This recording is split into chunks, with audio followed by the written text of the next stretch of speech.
Hello, friends. So I've been thinking about, I walked into my office and let's see, the far east corner of my office, we have all these plants.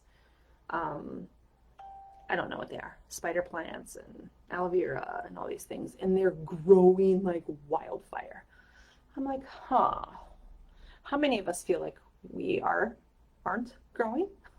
How many of us get to this time and we see that um, the stress and the situation and the world and our community keeps us small, and it keeps us from maybe growing and doing all those things that we really want to do and maybe don't have the courage to do. So, how can you step back in to the driver's seat instead of being in the passenger seat, being in the back seat and blaming it on the driver for getting in the accident? How can you step back in and be fully responsible for where you want to go and what you want to do? We know that the more we think the same thoughts, well, 5% of our mind is conscious, 95% is unconscious and subconscious.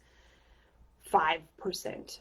That means everything that we've seen, been, heard, trauma, everything is stored in our brain, and that becomes autopilot.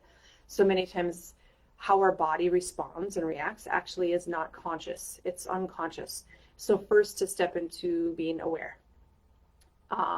Many things I can say would help becoming more aware.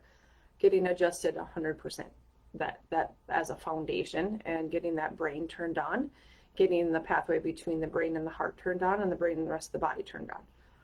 Yoga, deep breathing, journal, meditation. There are so many ways to step back into a place of awareness versus habit. Habit is unconscious. We want to be in a place of awareness so that we are fully present with how we think and how we feel. When we're fully present and we can change our thoughts, we're going to change our beliefs, we're going to change our actions, we're going to change our results, we're going to change our personality naturally, because that same person isn't doing the same thing, they're not doing that same habit, and therefore we're going to change our personal reality. But it takes responsibility, and it takes a willingness, it takes courage to say, you know what, this is where I want to go. I really want to work on my health. I want to be in a job that's meaningful. I want to find a partner that we can build a life together. Whatever it is, get out of the passenger or the back seat, stop blaming it on the driver, because the driver is you, and step in and lean in. And now pay attention to what your 95% of your brain is actually telling you and doing. Not only telling you, but doing. Change the thought pattern. Start with your morning routine. Start with, how do you get out of bed? Do you get out of bed thinking, oh my God, here we go again, this sucks, everything is... Naturally, the 95% is going to take over. It's in the habit already of suck, and that you're going to get more of the same.